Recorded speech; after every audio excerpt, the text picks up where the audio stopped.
Hello divine souls. आज मेरा topic जिस टैरो कार्ड रीडिंग का होता है ना वीडियो का, वही मेरा टॉपिक ज्ञान का होता है। ऑटोमेटिकली अंदर से इंट्यूशन आती है, तो मैं आपको थोड़ा सा गाइड करना चाहती हूँ कि इस जर्नी को सही ढंग से चलाने के लिए डीएफ को क्या करना चाहिए, डीएम को कैसे समझाना चाहिए। वैसे तो वो इंसान इतना ईगोस्टिक होता है, समझाने से नहीं समझता, और क्या क्या टूल्स बरतने चाहिए।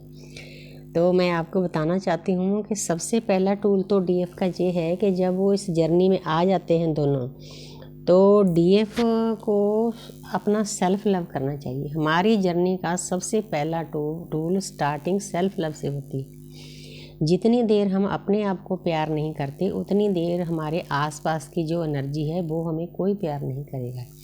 इसीलिए हमें सेल्फ लव में जाना चाहिए।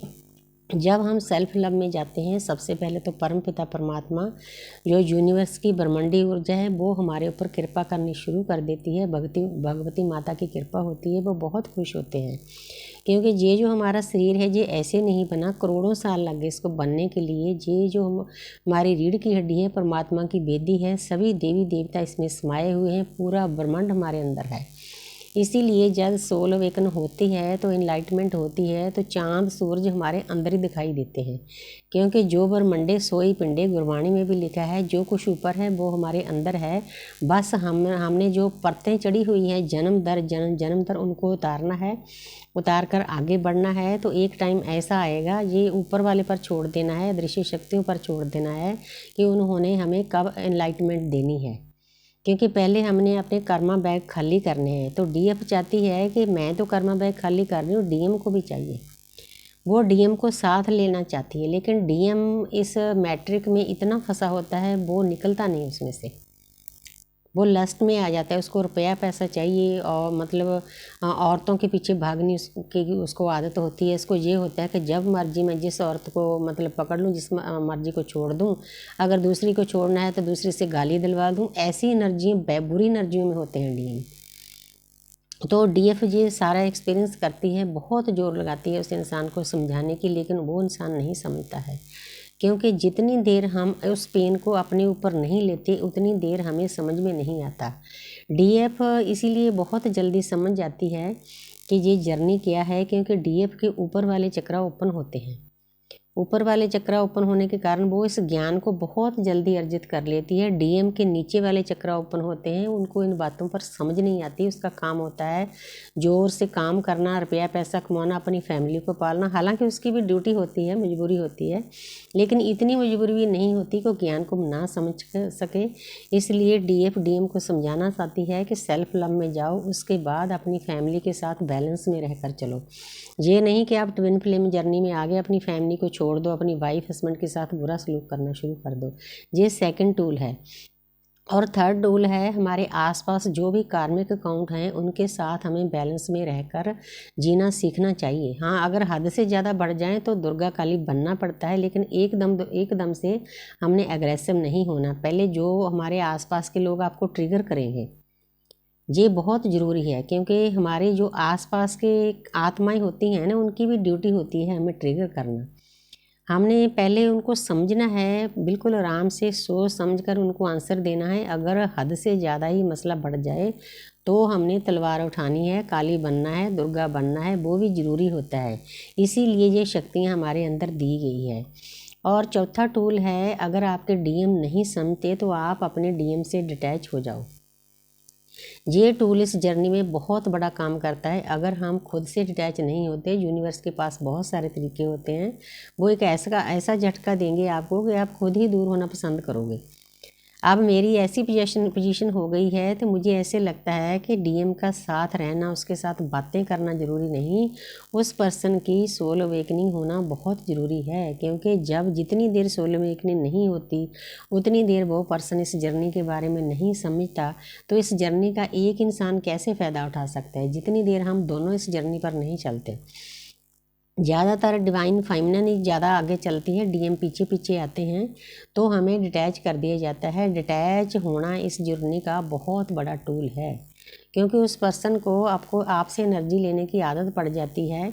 जितनी देर आप उससे डिटैच नहीं होगे उतनी देर उस पर्सन को ज्ञान नहीं होगा कि मेरे डीएफ मेरे लिए क्या है। जब उस इंसान को एनर्जी नहीं मिलेगी वो छटपटाएगा, उसकी एनर्जी लो होगी और लोगों के पीछे भागेगा, वहाँ से ट्रिगर होगा, झटके मिलेंगे, तो उस पर्सन को समझ में आएगा कि मेरी डीएफ मेरे लिए क्या है, उसका साथ देना मेरे के लिए कितना ज़रूरी है, उसके बिना मैं नहीं जी पाऊँगा। ये बातें फिर यूनिवर्स आस्ते आस्ते झटके देकर डिवाइन इंटरवेंशन होता है उसकी लाइफ में, तो उसे समझाया जाता है। इसीलिए आपका डीएम से दूर रहना बहुत ज़रूरी होता है। आपने उस पर्सन के पीछे नहीं भागना। हालांकि ये काम बहुत मुश्किल है, मुझे इस स्टेज पर आने के लिए 5 साल लग गए, क्योंकि हालांकि मेरी पता नहीं ज़्यादा उम्र के कारण मुझे टाइम टू टाइम सभी चीज़ें मिलती रही। मेरे पास जो केसेज आते हैं, बहुत लोग हैं 8-8 10-10 साल से इस जर्नी में अटके हुए हैं।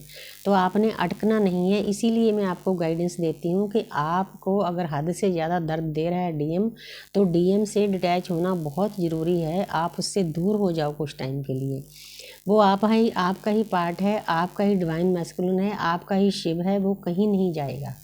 जब आपका एक भक्ति का लेवल हाई लेवल तक चले जाओगे, आपकी ऊर्जा 3rd आई पर चली जाएगी, वहाँ आपके शिव सोए हुए हैं। वो जब जाग जाएंगे तो ऑटोमेटिकली वो पर्सन आपके पीछे भागेगा। पीछे भागने का कारण ये नहीं है, ये 3D लेवल का डिमेंशन का रोमांस नहीं है, ये डिवाइन लव है, स्पिरिचुअल लव है, अनकंडीशनल लव है।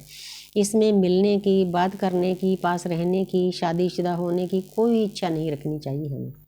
इन बातों को हमने डिवाइन पर छोड़ देना चाहिए, क्योंकि ज़्यादातर डीएम डीएफ की शादी नहीं होती, अगर हो भी जाए तो टिकती नहीं है। आपने इस बात को बहुत ख्याल रखना है। कई डीएम डीएफ भागते हैं शादी के लिए, साथ के लिए, वो आप ही की आत्मा का हिस्सा है, वो कोई दूसरा नहीं है। आप जो उसके बारे में सोचोगे ना, वही एनर्जियाँ आप में होंगी। आपने उस पर वर्क करना है, इनर वर्क करना है। जितनी देर आप इनर वर्क नहीं करोगे, अपने कार्मिक अकाउंट खाली नहीं करोगे, आप अपने डीएम का साथ पा ही नहीं सकते। जब आप इस स्टेज पर पहुंच जाएंगे तो ऑटोमेटिकली आप पीस में चले जाओगे, शांति में चले जाओगे। जो मैट्रिक का वर्ड है उससे डिटैच हो जाओगे, रिश्ते नातों से डिटैच हो जाओगे, डीएम से डिटैच हो जाओगे, 0 पर चले जाओगे। तब परमपिता परमात्मा आपको अलाइटमेंट में ले जाएंगे, तो आपकी रोशनी इतनी बढ़ जाएगी, चारों तरफ आपका काम करना पड़ेगा। इनलाइटमेंट लेना ही काम नहीं है, इनलाइटमेंट लेकर उस पर काम करना बहुत ज़रूरी होता है। इनलाइटमेंट क्या होता है? हजारों चांद सूरजों की एक ऊर्जा होती है, रोशनी होती है। अगर वो आपके अंदर में आती है तो आप बैठ कैसे सकते हो? घर में नहीं बैठ सकते। जैसे जैसे आपकी वाइब्रेशन हाई होगी, आपको अपना सोल पर्पज पूरा करना होगा, दुनिया की सेवा करनी होगी, छोटे लेवल से ही शुरू करनी होगी, आस्ते आस्ते आपका लेवल बढ़ जाएगा। कई इसको समझते नहीं है, मैं आपको थोड़ा सा गाइड करती हूँ। जैसे मुझे पहले जानवरों की, पेड़ पौधों की सेवा में लगाया गया, उसके बाद मुझे पॉडकास्ट देने के लिए प्रेरित किया गया, तो बहुत सारे पूरे वर्ल्ड से लोग मुझसे जुड़ गए। अब किसान आंदोलन में मुझे मदद करने के लिए बोला गया है। तो इसीलिए ये बातें हमारे लिए बहुत ज़रूरी है। तो मैंने थोड़े थोड़े मोटे मोटे से पॉइंट आपको बताए हैं, ताकि डीएफ को समझ में आ जाए कि मैंने अपनी जर्नी को कैसे लेकर जाना है, डीएम को कैसे समझाना है, क्या करना है। Thank you universe, thank you angel, thank you spirit.